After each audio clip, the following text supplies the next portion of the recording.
Assalamualaikum warahmatullahi wabarakatuh. Saya Anita Rahmawati dari Prodi Akuntansi.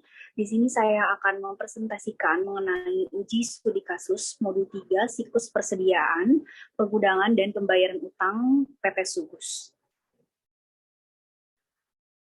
Sebelum memasuki prosedur audit, pertama-tama auditor perlu membuat kuesioner pengendalian internal kepada PT Sugus. ICQ ini berisi pertanyaan-pertanyaan untuk menentukan apakah prosedur audit dapat dilanjutkan atau tidak. Di sini ada ICQ persediaan. Yang pertama,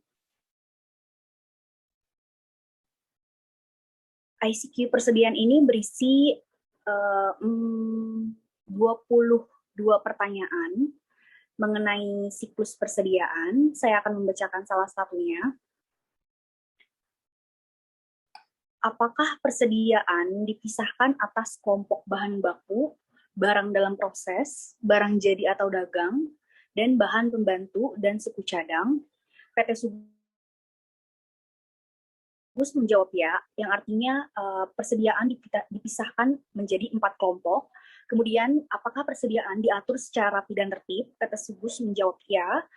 Dan yang ketiga ada, apakah persediaan tercegah dari pencurian, kerusakan, kebakaran, banjir, dan risiko lain? PT Sugus menjawab ya.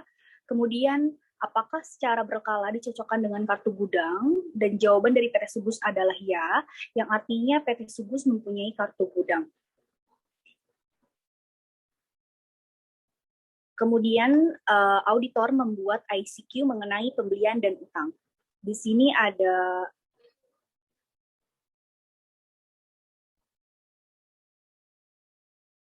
ada 23 pertanyaan mengenai pembelian dan pembayaran utang. Saya akan membacakan salah satunya. Apakah pembelian dilakukan oleh pejabat khusus atau bagian khusus? PT Sugus menjawab ya, yang artinya untuk order pembelian ada bagian tertentu yang menghandle. Kemudian, apakah pembelian yang terpisah dari bagian akuntansi, pembayaran, penerimaan barang, penyimpanan, dan pencatatan persediaan? PT Sugus menjawab ya. Kemudian, apakah pembelian dilakukan dengan syarat yang menguntungkan, misalkan tender, pemasok terseleksi? PT Sugus menjawab tidak. Dari pertanyaan-pertanyaan ini dapat disimpulkan bahwa PT Sugus melakukan dengan baik, sehingga auditor dapat melakukan prosedur audit untuk siklus persediaan, pergudangan, dan pembayaran utang. Selanjutnya kita akan ke prosedur audit. Untuk prosedur audit yang pertama, mengenai persediaan, yaitu salah satu cara untuk meyakinkan nilai persediaan pertanggal neraca atau laporan posisi keuangan adalah dengan melakukan pengambilan persediaan inventory packing. Hal-hal yang perlu diperhatikan dalam pengambilan persediaan. Yang pertama, auditor harus mempelajari instruksi perhitungan persediaan perusahaan dan nilai kelayakannya. Yang kedua, minta daftar posisi persediaan yang mencakup nama barang, lokasi, kuantitas, dan harga per tanggal pengambilan persediaan. Sebelum kegiatan perhitungan dilakukan, periksa ketelitian pelaksanaan prosedur pisah batas atau cut-off untuk penerimaan dan pengiriman barang dengan mencatat nomor terakhir dari laporan penerimaan barang, surat jalan, dan faktur penjualan. Apabila selama pengambilan persediaan aktivitas berlangsung terus, pisahkan persediaan yang mungkin akan dikirim hari itu. Pastikan bahwa tidak ada pengiriman dan penerimaan setelah tanggal pisah batas berikut, sertakan dalam perhitungan persediaan perusahaan tersebut. Lakukan observasi atas kegiatan perhitungan di seluruh gudang. Perhatikan perhitungan dapat dilakukan secara sampling, terutama untuk barang yang pokok, material, dan mahal. Waspada dengan penumpukan barang, kemungkinan adanya lubang dalam tumbukan, dan persediaan yang terlihat sudah rusak, tidak laku, atau kurang baik. Di samping itu, waspada juga terhadap barang-barang yang tidak termasuk dalam kategori persediaan. Bandingkan barang-barang yang dihitung atau dilihat dengan saldo kartu gudang dan daftar persediaan menurut akuntansi.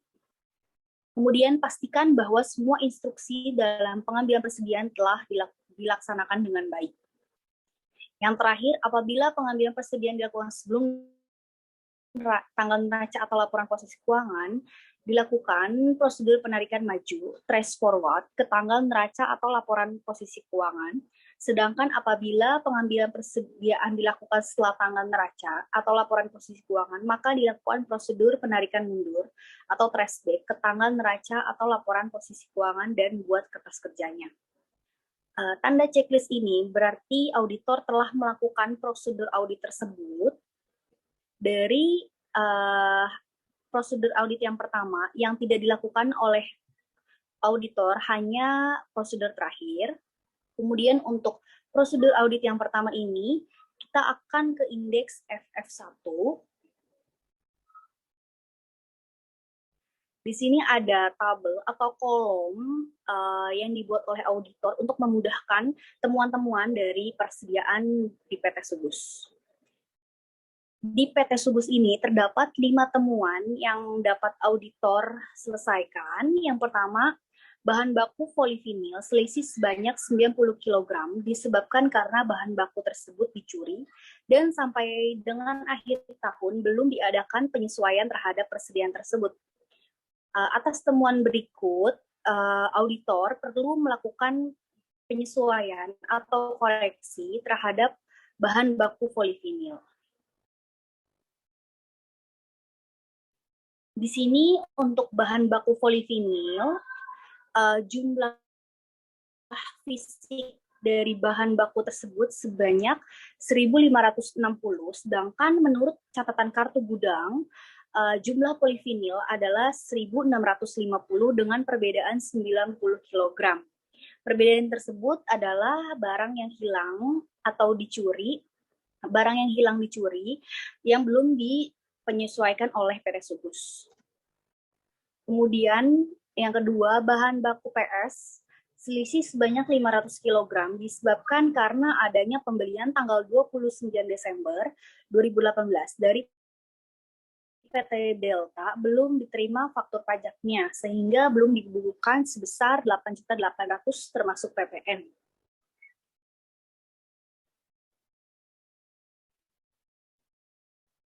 Untuk bahan baku PS, di sini jumlah fisiknya sebesar 2.850, sedangkan menurut catatan kartu gudang jumlahnya sebanyak 2.350 dengan perbedaan 500 kg. Dengan keterangan dikarenakan pembelian tanggal 29 dari PT Delta belum dibukukan di kartu gudang dikarenakan faktur pajak belum diterima. Yang ketiga, bahan pembantu karton box selisih 10.000 pieces disebabkan karena terendam banjir sehingga sudah tidak dapat dipakai lagi. Untuk bahan penolong karton box, jumlah fisiknya sebanyak 52.850, sedangkan menurut kartu gudang sebanyak 62.850 dengan selisih 10.000 pieces dikarenakan rusak. Yang keempat, barang jadi Rubicon SP500 selisih sebanyak 2.000 kilo disebabkan karena barang tersebut diberikan secara konsinyasi di PT Unicron dan sudah dikonfirmasi dengan jawaban setuju. Untuk barang persediaan Rukofin SP500, menurut fisiknya sebanyak 37.500, sedangkan menurut kartu gudang sebanyak 39.500 dengan selisih 2.000 kg, dikarenakan barang dikonsinyasi di PT Unicorn. Kemudian yang terakhir, pada tanggal 29 Desember 2018 telah diambil 1.000 kg Rukofin SP 1.000 untuk diberikan sebagai sampel promosi dengan gratis untuk pembeli di Hainan, dan bagian akuntansi belum membukukan hal tersebut. Untuk persediaan Rukofin SP 1.000, menurut fisiknya sebanyak 27.854, Tapi menurut kartu gudang sebanyak 28.854 dengan selisih 1.000 kg dengan keterangan promosi atau sampel kepada pelanggan. Setelah auditor melaksanakan indeks FF1 dan menemukan dan menyelesaikan temuan-temuan yang ditemukan, selanjutnya di prosedur audit yang kedua, yaitu uji penilaian harga persediaan dengan membandingkan faktur atau data lain dari pelanggan. Untuk itu, pilih barang yang bernilai material dalam daftar persediaan. Auditor tidak melakukannya pada PT Sugus. Yang ketiga, perhatikan kemungkinan perubahan sistem dari metode tahun lalu. Auditor juga tidak melakukan prosedur audit tersebut. Selanjutnya, periksa semua penjumlahan dan perkalian dari daftar persediaan. Auditor melakukan prosedur audit tersebut, kemudian siapkan schedule utama. Untuk schedule utama terdapat pada indeks F. Kita akan ke indeks F. Untuk indeks F berhubungan langsung dengan indeks F1, F2, F3, dan F4. Jadi kita akan ke indeks F1 terlebih dahulu. Dalam indeks F1 atau indeks untuk persediaan barang jadi terdapat 3 temuan. Yang pertama pada tanggal 29 Desember 2018 telah diambil 1.000 kg Rukofin SP1000 untuk diberikan sebagai sampel promosi dengan gratis untuk pembeli di Hainan dan bagian akuntansi belum membukukan hal tersebut. Atas temuan tersebut, auditor perlu melakukan jurnal koreksi untuk barang Rukofin SP1000. Jurnalnya adalah beban usaha pada debit dan persediaan barang jadi kredit sebesar 15.910.000 dari 1.000 kg dikali harga satuannya itu 15.910. Kemudian untuk nilai koreksi 15 yang sebanyak 15.910.000 ini akan kita pindahkan di kolom Rukofin SP1000 debit sebesar 15.910.000. Di kredit 15.910.000. Yang ini teman-teman. Terus untuk temuan yang kedua, berdasarkan hasil pemeriksaan vouching atas jurnal penjualan ditemukan hal-hal sebagai berikut. Pesanan dari PT Krakatau atas penjualan pada tanggal 28 Desember 2018 sebesar 11 juta. Barang telah diserahkan ke pelanggan. Surat jalan nomor 231 tercatat 2 kali. Dengan asumsi tercatat 2 kali, maka kita perlu mengeluarkan atau mengkoreksi jurnal atas catatan double tersebut. Jurnalnya yaitu persediaan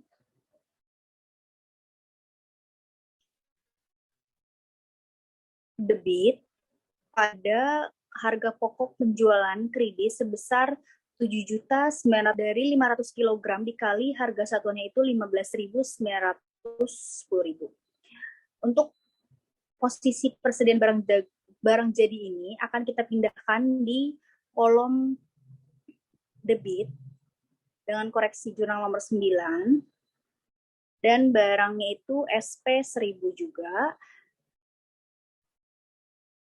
Kemudian temuan yang ketiga,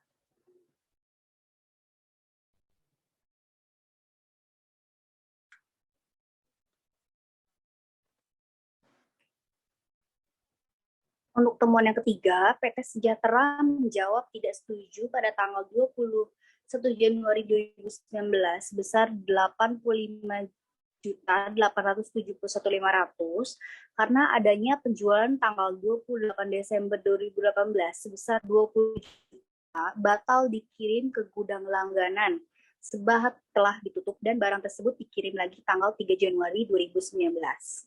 Dikarenakan untuk PT Sejahtera sudah keluar surat jarannya dengan asumsi bahwa barang sudah dikeluarkan, maka akan kita jurnal koreksi.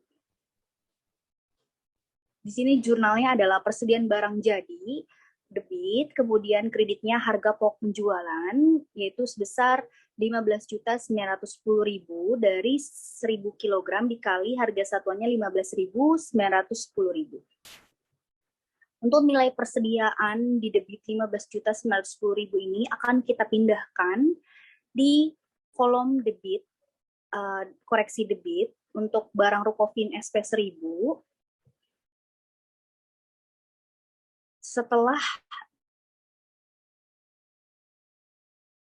3 temuan adanya pare atau koreksi, sehingga nilai 31 Desember 2018 untuk barang Rukofin SP 500 itu jadi 628.445.000, untuk barang Rukofin SP 800 580.715.000, kemudian untuk Rukofin SP 1000 per audit menjadi 459.067.140 rupiah. Untuk barang Rukofin SP 1500 per audit menjadi 117.808.860 rupiah.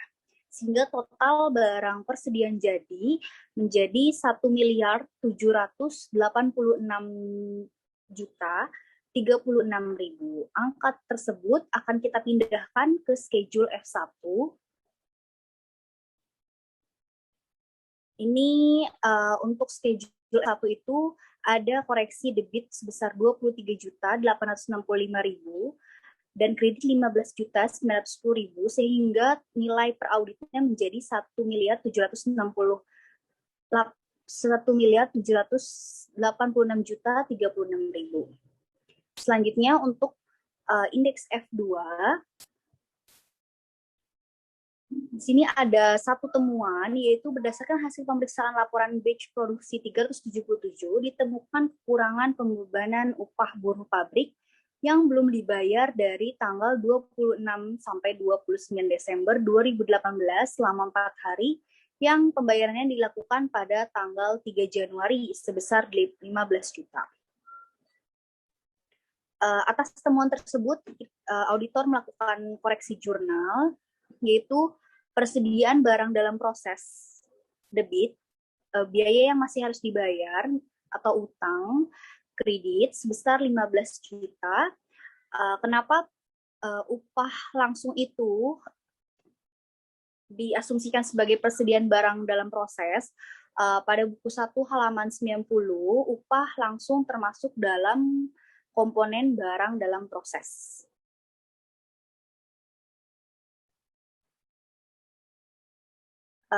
Dikarenakan ini bukan termasuk dari pengurangan atau penambahan persediaan, kita tidak memasukkan angka tersebut ke dalam jurnal ini, karena nanti ini berhubungan dengan modul PL2, sehingga kita akan langsung pindahkan ke modul PL2 atau indeks PL2, sorry.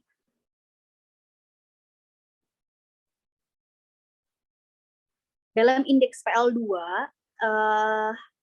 angka 15 juta dimasukkan ke dalam barang dalam proses akhir tersebut. Ini angka 15 jutanya ada di indeks F2.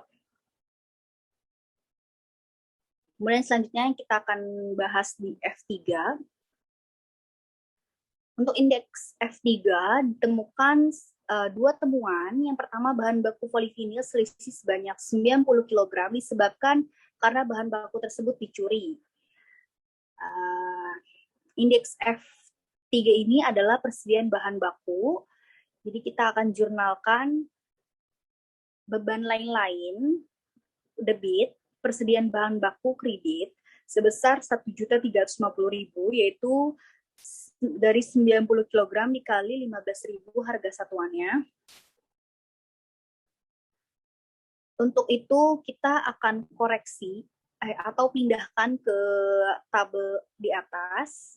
Untuk kolom polivinil kita pindahkan kredit sebesar 1.350.000.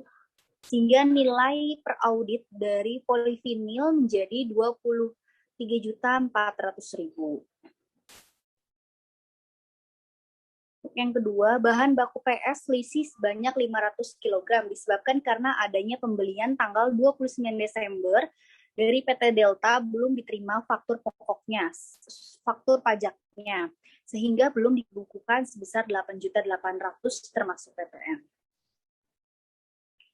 Untuk jurnal koreksinya yaitu persediaan bahan baku di debit 8 juta, PPN masukkan 800.000, kemudian utang usaha kita 800. Untuk jurnal koreksi tidak dimasukkan ke dalam tabel dikarenakan ini hubungan dengan PL2 karena untuk mencari harga pokok. Kita akan pindahkan angka persediaan bahan baku sebesar 8 juta ke kolom PL2 atau indeks PL2.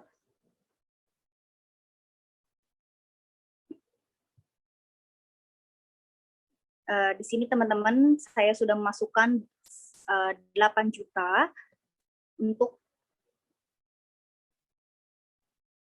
temuan PT Delta ini, sehingga yang bisa kita pindahkan ke indeks F adalah angka kredit 1.350.000. 1.350.000 ya. Kita pindahkan ke persediaan barang baku, kemudian nilai per auditnya menjadi 519.156.300. Selanjutnya ada F4, yaitu indeks persediaan bahan penolong.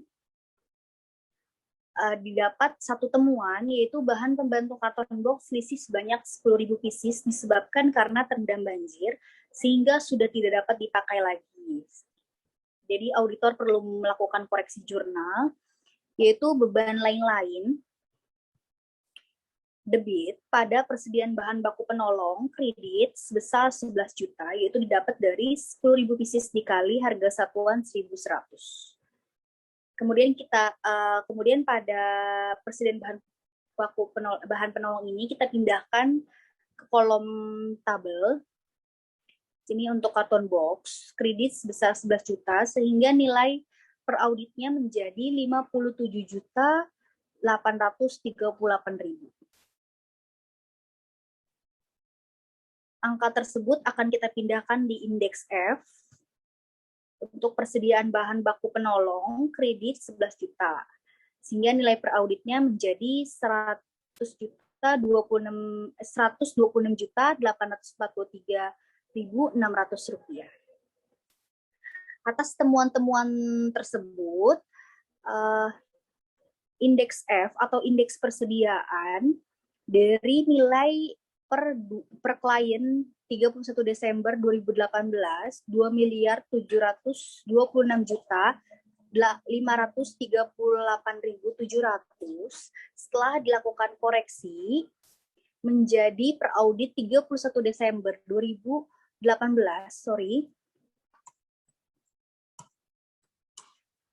menjadi 2.722.143.700. Kita ke prosedur audit selanjutnya.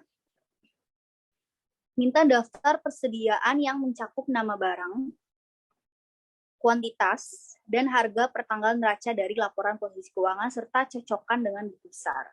Auditor melakukan prosedur tersebut, kemudian lakukan penalaan analitis untuk melihat kewajaran dari nilai persediaan, misalnya dengan adanya kelebihan persediaan yang disebabkan pembelian yang berlebihan barang yang penjualannya lambat atau slow moving atau usang.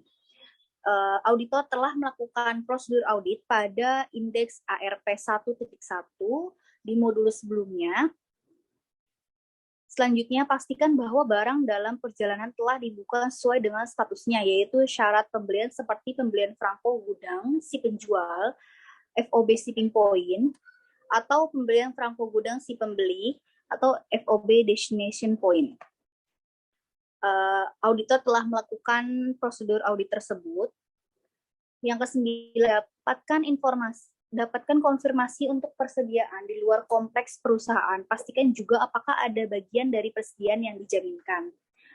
Auditor tidak melakukan prosedur tersebut. Pelajari kecukupan pertanggungan asuransi. Auditor tidak melakukan prosedur tersebut. Yakinkan bahwa perusahaan telah mengadakan penyisihan yang cukup untuk barang-barang yang penjualannya lambat, usang, atau sisa. Auditor tidak melakukan prosedur audit tersebut. Yang terakhir, pelajari semua perjanjian pinjaman dengan kreditur. Perhatikan apakah ada persediaan yang dijadikan jaminan dalam rangka mendapatkan pinjaman dari kreditur. Untuk ini, auditor tidak melakukan prosedur audit. Kita sudah selesai untuk prosedur audit persediaan. Selanjutnya ada prosedur audit untuk pajak pertambahan nilai atau PPN masukan. Yang pertama, prosedur audit, auditor minta daftar pajak pertambahan nilai masukan yang meliputi informasi tanggal faktur, nomor wajib pajak, nomor pengusaha kena pajak, dasar pengenaan pajak, dan besarnya PPN yang dipungut. Kemudian, yakinkan bahwa semua pajak masukan telah didukung dengan bukti pajak yang semuanya merupakan pajak masukan yang dapat dikreditkan sesuai dengan peraturan pajakan. Yang ketiga, pastikan bahwa pajak masukan tersebut telah dilaporkan atau dikreditkan secara teratur dalam SPT masa dan dikompensasikan dengan pajak keluaran. Apabila pajak keluaran lebih besar dari pajak masukan, pastikan bahwa kekurangan pembayaran tersebut telah dilunasi sesuai batas waktunya. Selanjutnya, apabila ada perbedaan saldo bersih pajak masuk atau pajak masukan dikurangi pajak keluaran antara buku besar dengan SPT masa, pelajarilah sebab-sebabnya, terutama untuk saldo pertanggal neraca atau laporan posisi keuangan. Yang terakhir, pelajari semua surat koresponden dengan kantor pajak, terutama untuk memohon restitusi karena kelebihan pembayaran pajak masukan. Pastikan apakah semua permohonan tersebut disetujui, dan bila ada faktur pajaknya tidak disetujui oleh kantor pajak, pelajarilah sebab-sebabnya. Untuk prosedur audit PPN masukan, auditor melakukan prosedur tersebut. Kemudian untuk prosedur audit beban pokok penjualan, yang pertama, lakukan perbandingan setiap jenis dan struktur beban yang termasuk harga pokok penjualan, cost of goods sold, dalam tahun yang diperiksa dengan tahun lalu. Analisis sebab naik atau turun yang mencolok. Perhatikan klasifikasi beban yang dilakukan oleh perusahaan dan minta penjelasan bila terdapat perubahan yang material. Prosedur audit tersebut sudah dilakukan pada indeks ARP 1.3. Hitung rasio dari COGS dan bandingkan dengan tahun lalu serta tulis kesimpulannya. Sama sebelumnya, prosedur tersebut sudah dilakukan di indeks ARP 1.3. Yakinkan bahwa harga pokok produksi dicatat berdasarkan perhitungan yang didukung dengan bukti. Auditor tidak melakukan prosedur audit pada modul 3. Kemudian selanjutnya, ada prosedur audit untuk pemeriksaan pembelian. Bandingkan pembelian tahun berjalan dengan tahun lalu, serta dapatkan penjelasan bila terdapat perbedaan yang material. Auditor tidak melakukan prosedur audit tersebut. Kemudian lakukan pemeriksaan kebijakan dan prosedur pembelian dan retur pembelian. Akankah ada penyimpangan? Prosedur tersebut dilakukan pada indeks TOC3. Kita akan ke indeks TOC3. Pada indeks TOC3, auditor melakukan pengecekan atas order pembelian dengan tanggal, nomor pelanggan, dan jumlah, serta pemeriksaan terhadap bukti pendukung, otorisasi, footing, buku pembelian, kartu gudang, dan buku.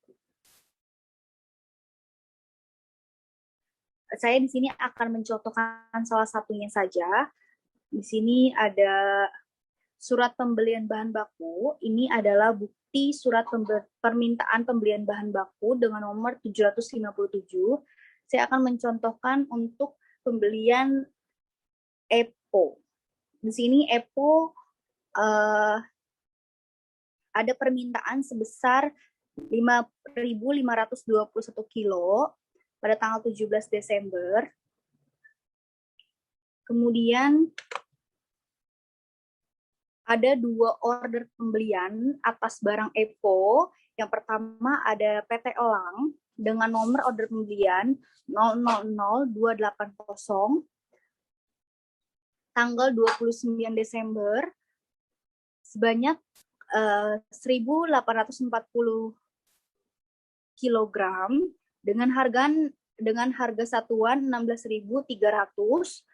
Untuk totalnya itu 30 juta. Untuk itu kita akan cek di tabel untuk PT Elang.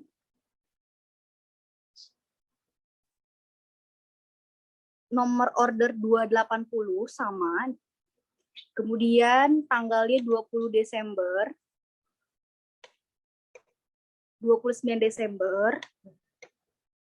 Kemudian jumlahnya sebesar 33 juta. Untuk bukti pendukung adanya ADI, order pembelian, dan surat permintaan pembelian bahan baku. Jadi kita asumsikan ada. Untuk otorisasinya terdapat tanda tangan Kepala Administrasi Pembelian. Kemudian di surat permintaan pembelian bahan baku diketahui oleh dan disetujui olehnya ada. Untuk votingnya, setelah dilakukan penjumlahan oleh auditor, ternyata ada koreksi atas penjumlahan 1.840 dengan harga satuan 16.300, seharusnya 29.992.000. Kemudian atas permintaan yang kedua di PT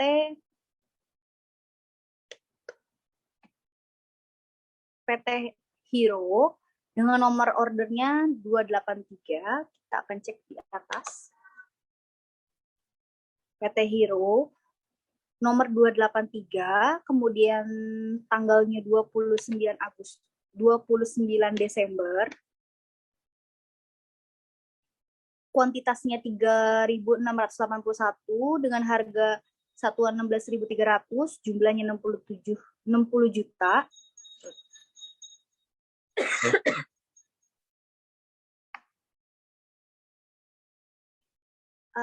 Ada bukti pendukung yaitu surat permintaan pembelian bahan baku dan order pembelian. Otorisasinya ada. Untuk votingnya sudah benar. Untuk periksa pencatatan ke buku pembelian, kartu, dan buku, kita asumsikan ada. Jika kuantitasnya kita jumlahkan antara pembelian PT Elang dengan PT Hero, maka totalnya akan sama dengan surat permintaan pembelian bahan baku, yaitu 5.521.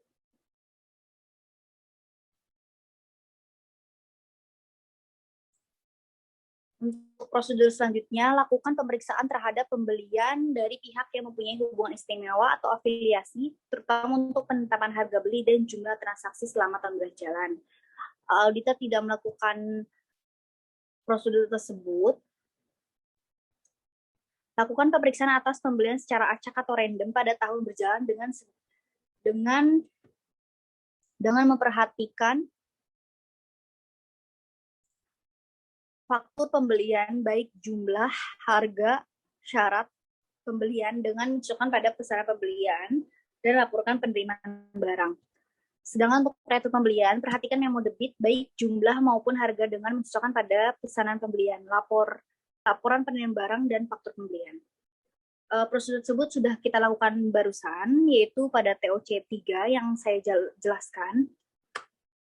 Periksa kebenaran perhitungan matematis pada faktur pembelian dan memo debit. Auditor telah melakukan prosedur tersebut. Periksa kebenaran PPN masukan atas pembelian barang atau jasa kena pajak. Sudah kita lakukan. Lakukan pisah batas atas pembelian dan retur pembelian selama 7 hari sebelum dan setelah tanggal neraca laporan posisi keuangan dan yakinkan bahwa transaksi telah dicatat pada periode yang tepat. Catat nomor dan tanggal dari laporan penerimaan barang dan bandingkan dengan tercatat pada buku pembelian. Catat nomor dan tanggal dari laporan penerimaan barang retur dan bandingkan dengan yang tercantum pada buku retur pembelian. Untuk prosedur yang ini kita di indeks PL 2.1. Di sini auditor melakukan pengecekan, ada tanggal, nomor invoice, nama pelanggan, jumlah, dan tanggal tercatatnya.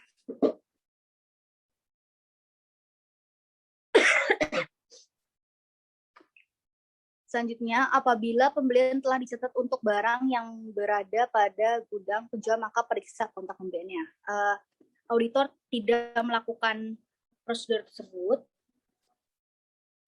Kemudian buat kesimpulan dan komentar hasil pemeriksaan pada indeks schedule F.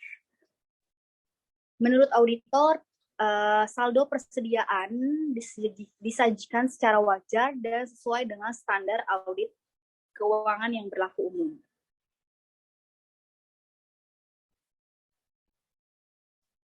Prosedur selanjutnya yaitu prosedur utang usaha. Pertama, minta daftar utang usaha, periksa saldo masing-masing kreditur ke buku utang. Lakukan rekonsiliasi dengan saldo buku utang. Auditor melakukan prosedur tersebut. Kemudian tentukan saldo yang akan dikonfirmasi dan dikirimkan surat konfirmasi kepada kreditur. Ini ada di indeks M1.1.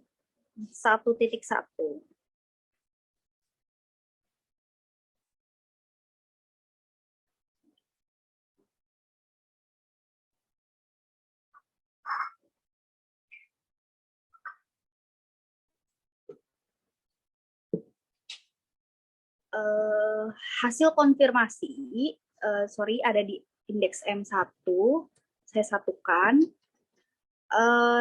Ini ada hasil konfirmasi yang didapatkan. Yang pertama ada PT Andalas menjawab setuju. PT Andalas yaitu CB, confirmation balance.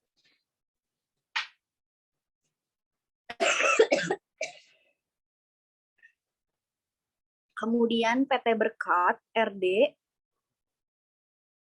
jawaban tidak setuju karena kesalahan pencatatan tanggal 3 Desember 2018 atas penerimaan piutang sebesar 990. Perbedaannya sebesar 990.000. Kemudian untuk PT Caraka, hasil konfirmasinya itu setuju.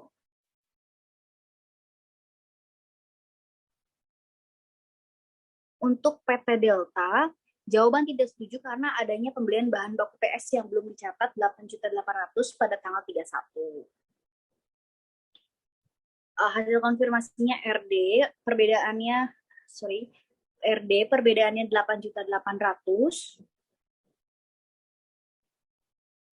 Untuk PT Elang, jawaban tidak setuju karena adanya giro yang sudah dibayar kepada PT Elang sebesar 2 juta jatuh tempo 27 Desember belum dikeliringkan oleh PT Elang. Jawabannya tidak setuju, perbedaannya sebesar 2 juta.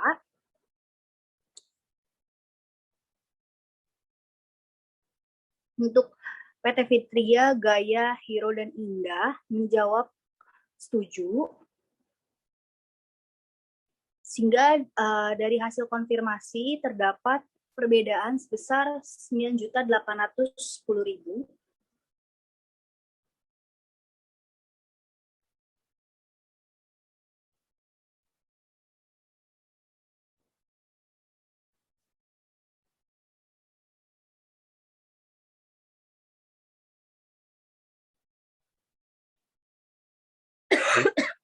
Selanjutnya, catat utang bersaldo debit, periksa penyebabnya dan teliti sejak kapan terjadinya serta lakukan konfirmasi atas saldo tersebut. Auditor tidak melakukan prosedur tersebut Pisahkan antara utang pada perusahaan afiliasi, utang kepada direksi pemegang saham, utang untuk pembayaran aset tetap, dan lain-lain. Auditor tidak melakukan prosedur tersebut. Untuk yang kelima, minta daftar mutasi penjualan sebagai pelengkap atau penggantian surat konfirmasi saldo akhir dan keadaan sebagai berikut. Auditor tidak melakukan prosedur audit tersebut. Teliti setiap selisih yang ada antara balasan surat konfirmasi dengan saldo menurut buku utang. Sudah kita lakukan di indeks M1.1 yang sebelumnya. Bila konfirmasi tidak dijawab, maka lakukan alternatif prosedur dengan memeriksa faktur atau daftar mutasi laporan dari pemasok serta melakukan uji terhadap pembayaran setelah tangan neraca. Sudah kita lakukan sebelumnya di indeks MM1.1. Untuk prosedur nomor 8, auditor tidak melakukan prosedur audit tersebut. Nomor 9 juga tidak. Kemudian nomor 10, lakukan tes subsequent payment dan uji batas cut off untuk pisah batas tanggal MM1.1.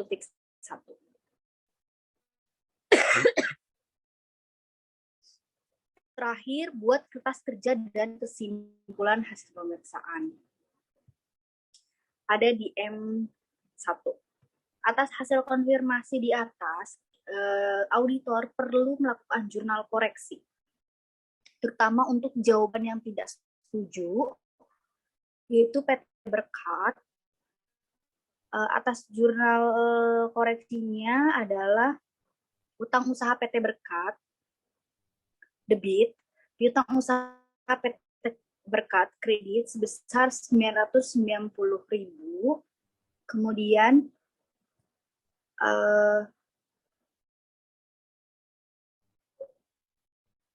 untuk jurnal koreksi yang PT Delta sudah dilakukan sebelumnya pada indeks indeks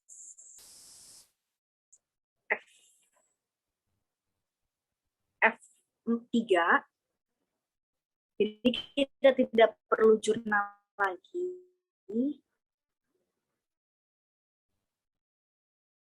Selanjutnya untuk PT Elang, gironya sudah dikeliringkan, maka gironya menjadi hangus atau tidak sih bank atau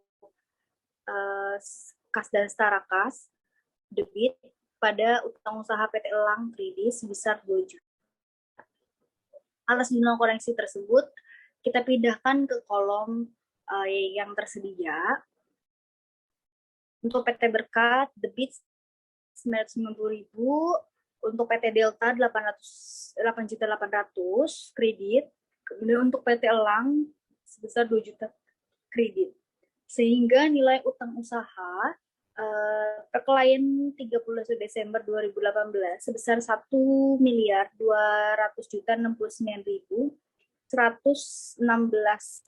1.169.116.116 rupiah menjadi per audit 31 Desember 2018 1.278.926.100 rupiah. Setelah dilakukannya prosedur audit, kita perlu untuk memindahkan saldo ke laporan posisi keuangan dan laporan laba rugi. Dengan akun-akun yang berhubungan dengan modul 3, yaitu persediaan dan utang usaha. Di sini ada kertas kerja neraca A2.1, terdapat koreksi yang sudah kita lakukan, kita pindahkan ke kertas kerja neracanya. Di sini ada kas dan setara kas, debit 2 juta itu didapat dari M1,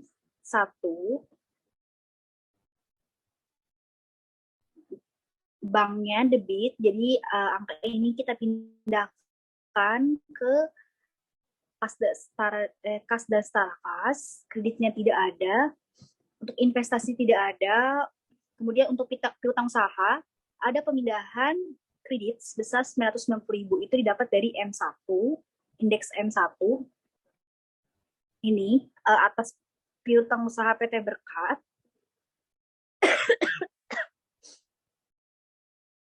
Piutang lain-lain belum ada. Kemudian untuk persediaan adanya koreksi di dalam indeks F.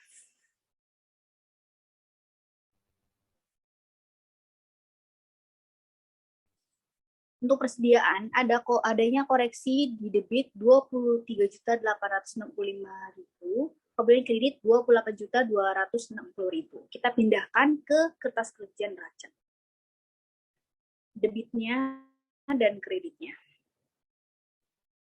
Kemudian ada beban dibayar di muka, itu didapat dari F3 atas koreksi PPN masukan. Kita pindahkan. Untuk aset tetap dan aset lainnya belum ada, sehingga atas koreksi kertas kerja neraca, saldo per audit total aset itu menjadi 22.944.805.964 rupiah. Kemudian ada kertas kerja neraca untuk ekuitas dan utang saham. Kewajiban dan ekuitas. Ada pemindahan saldo atau koreksi atas utang usaha di debit 990.000 itu didapat dari M1, utang usaha PT Berkat. Kemudian ada utang usaha kolom F3,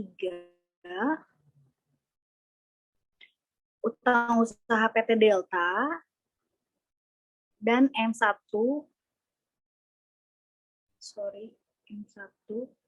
utang usaha PT Elang. Sehingga nominal kredit utang usaha ada koreksi sebesar 10.800.000.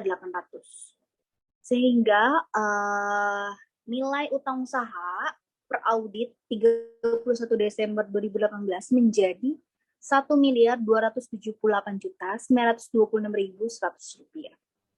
Untuk utang lain-lain, utang pajak belum ada, kemudian biaya masih harus dibayar, terdapat koreksi di indeks F2,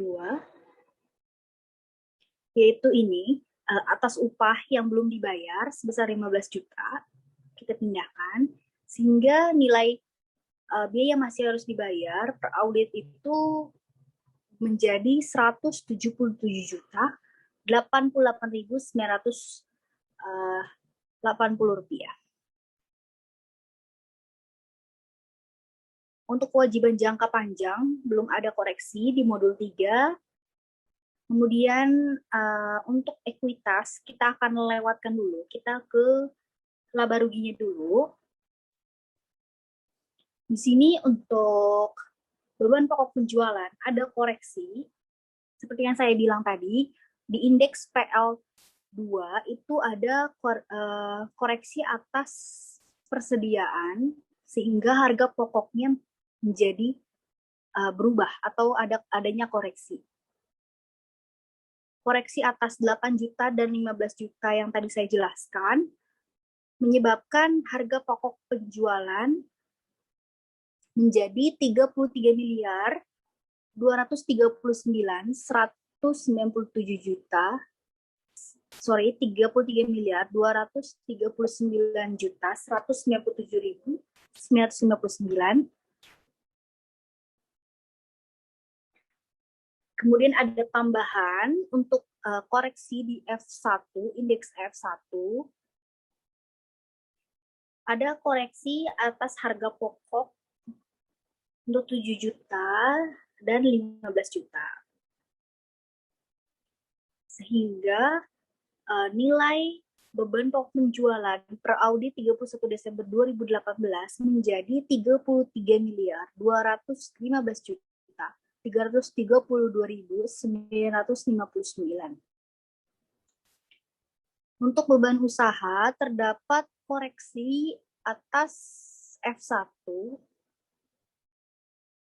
yaitu beban promosi sebesar 15 juta. Kemudian ada di indeks F3 beban lain-lain atas bahan baku yang rusak. Kemudian di F4 atas bahan penolong yang sudah tidak dipakai, sehingga koreksian di debit menjadi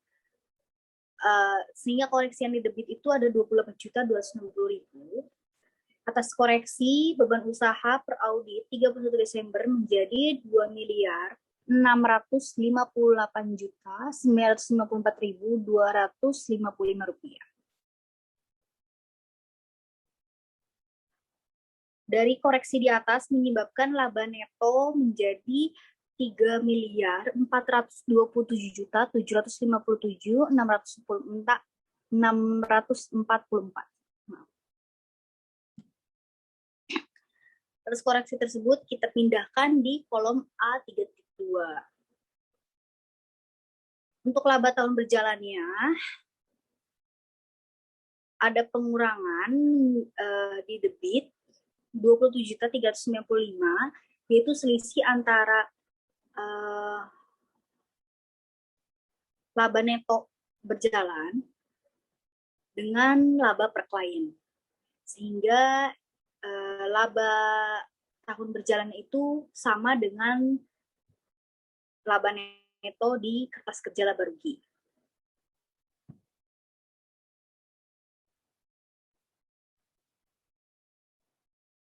Sehingga apabila sudah balance antara harta, kewajiban, dan ekuitas, auditor telah melakukan prosedur dengan baik. Untuk itu, saya akhiri uji studi kasus atas siklus persediaan, pengundangan, dan pembayaran utang usaha. Kurang lebihnya mohon maaf apabila ada kesalahan penyebutan dan kekurangan. Saya mohon maaf. Wassalamualaikum warahmatullahi wabarakatuh. Terima kasih.